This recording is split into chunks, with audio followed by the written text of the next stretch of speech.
Welcome to Stony Brook Estates in Rigby, Idaho. Now it's been a minute since I've done a Rigby subdivision tour and a Rigby home tour. So in this video, I'm going to show you this amazing 8-bedroom home on about 1.2 acres in Rigby. I'll show you around the neighborhood so you can get a feel for what this neighborhood is like. It's just 5 minutes from the grocery store, 5 minutes from Rigby High School, 5 minutes from Rigby Lake, and just a few more minutes after that to get to the freeway, and about 20 minutes from Idaho Falls. It's a great place to be if you want to get out of the city into the country where the homes are all spread apart. You have a little bit more room to breathe.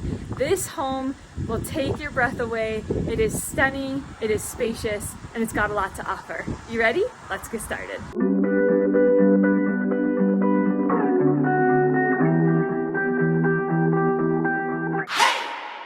What's up guys? My name is Annika Wilder. I'm a local realtor here in East Idaho. If you are new to my channel and you want to know all there is to know about life in Idaho Falls and the surrounding areas, go ahead and hit that subscribe button and that notification bell, and you'll be the first to know when I put out a new video like this every single week. And if you're thinking about moving to East Idaho, give me a call, shoot me a text, send me a message. I'll be happy to answer any questions you might have and help you make your next move smooth. All right, let's go see this amazing property. As always, let's start with the commute. I'm headed west on 400 North in Rigby, Idaho. As you can tell, I'm surrounded by fields, farmland. This is very typical for the Rigby-Ryrie area. We're not in the city anymore, and it is beautiful. As we move into the neighborhood, you'll notice mature trees everywhere, and the homes are all spread out in this Rigby area. This is very common for Rigby subdivisions to have acreage, 1, 2, even 3 acre lots, if not more. Rigby really likes to be a small town. They like to feel like they're out in the country because they are, and they really are doing their best to keep the integrity of the area, even with new houses being built, new subdivisions going in. So that goes the same for this subdivision as well. It is all spread out. You'll notice shops, cars in the driveways. There's fewer requirements in this area, meaning you can have things parked out front, you can have trailers, you can have shops, you can have ADUs, and then you have all the acreage as well. Most of these homes, if not all these homes, are also on a private septic and a well. There is natural gas to this neighborhood, so you don't have to have a propane tank, but you can. So something to keep in mind if you're not used to living on a septic tank or a well because you are part of the city. This is a change for some people with some slight differences. For example, in Idaho Falls, you typically have one utility bill for water, sewer, trash. This is maintained by the city. The water lines and sewer lines are maintained. So if there are any lines that are broken, sewer lines in the city maintains that. There's also constant treatment and chlorination of the water. Whereas if you live in a place with your own well and septic, you don't necessarily have a water bill. Your water's free essentially, except for the cost of the electricity to run the pump from the well to your house, pumping the water into the house. And as for your septic, you'll have to pump that every 3 to 5 years, depending on the size of the septic, how much you use it. You might have to replace a well pump every 10 to 15 years. So there's other types of maintenance and things that you would have to pay for versus city. So it's just a little bit more independent, a little bit more free in regards to how you want to live, and a lot less regulation. So something just to keep in mind if you are used to living in the city and having everything taken care of versus when you buy a home in Rigby. Not all places in Rigby, but just some of these subdivisions on acreage are often on a septic tank and a well. So something to consider there. Now, I hope you are enjoying the scenery. As you could tell, like I said, these are all very spread out. This is the very typical like ranch style home property. There's fields, there's shops, there's mature trees. And I wish I could show it to you in the spring. Maybe we'll have to do another video of it with everything in full bloom because we're in the dead of winter and it's a little drab, but it is really a nice neighborhood. It's safe. It's in the country, yet it's close to certain amenities like grocery, restaurants, the schools, the lake, and not too far away from the freeway either. Okay, now that we've driven around the neighborhood, it's time to give the full tour of this beautiful property. It is situated on just about 1.2 acres. You see there's lots of space between the houses around. You've got mature trees of evergreen trees and some other trees as well. You've got a 3-car garage, and I love this U-shaped driveway. It makes it super easy to get in and out for guests to park. I love that you don't have to back out into the road. You can simply park on the U-shape. Then you have this grand entryway going up many stairs covered in stones. You've got brick and stone facade, which I think is so beautiful, super classy. A fully covered patio with a wood-lined inside with the lighting. This door also, I don't know if you can tell with the video, is super tall. So just creating a grandiose entry on the inside and the outside. As you step in, we do have this entryway. It is wide enough for a console table and a plant like you see here. Beautiful tile floor. And then to the right of the door, or the left, depending on how you're coming in, you've got your formal living room. This could also be an office. They had it as a library, a piano room, beautiful flooring, lots of light facing the front of the house.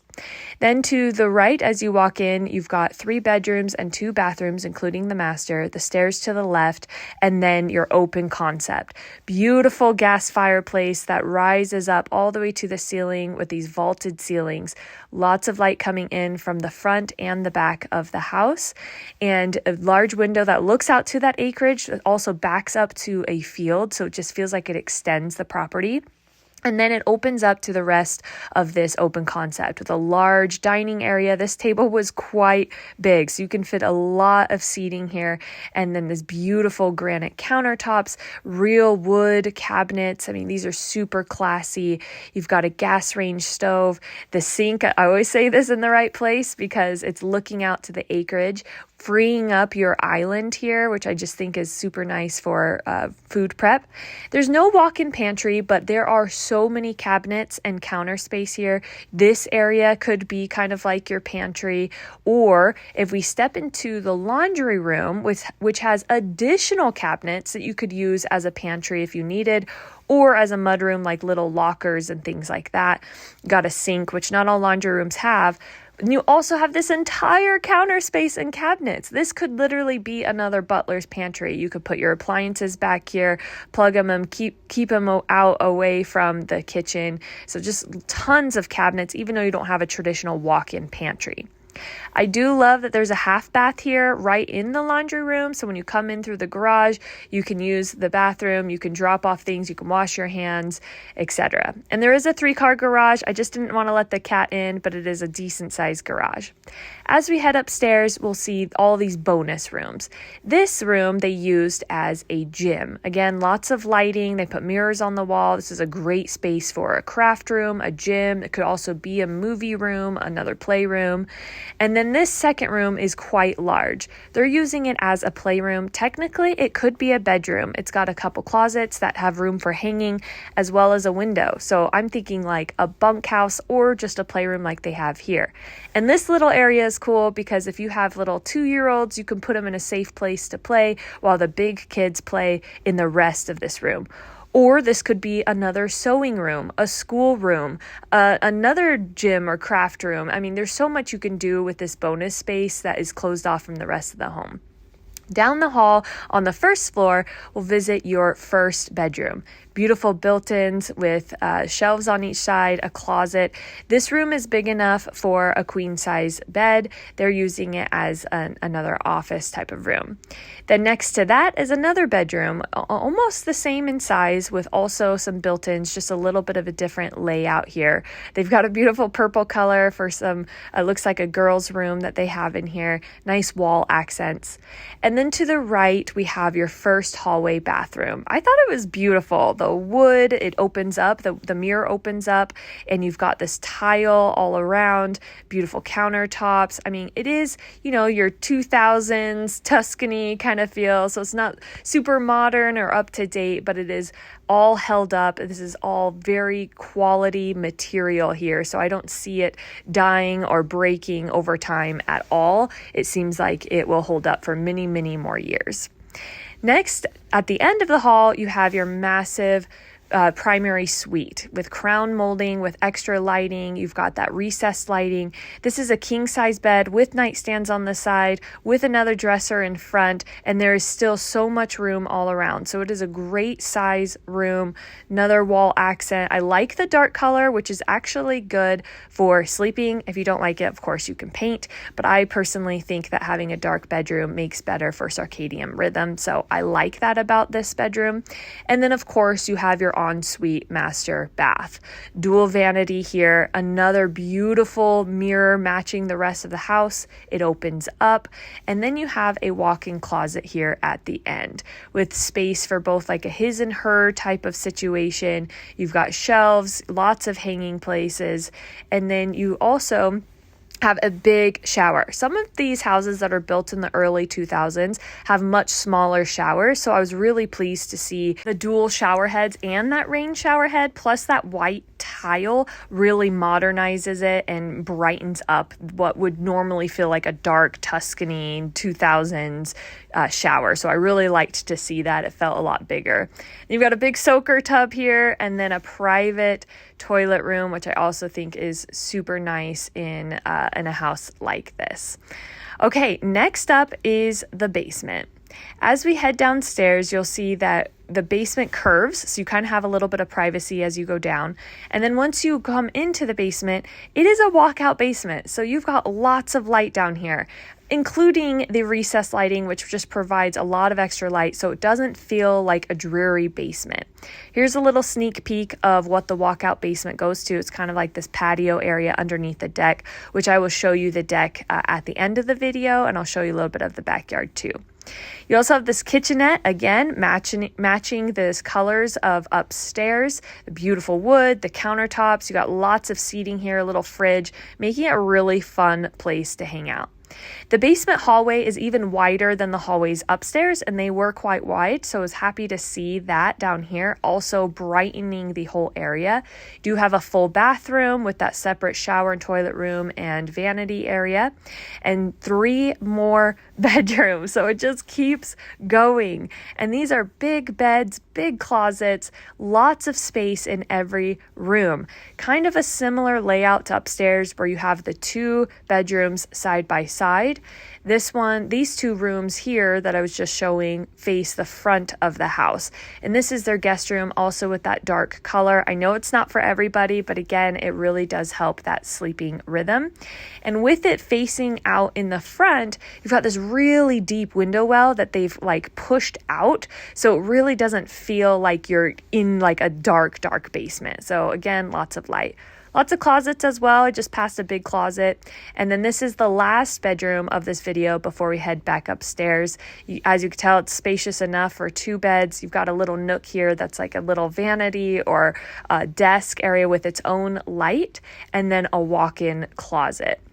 So the closet space is great here. The bedroom space is great. There's lots of places, especially if you have a large family or you plan on living with like multi-generations or having guests over a lot. Here is the beautiful acreage out back. Again, it's on about 1.2 acres.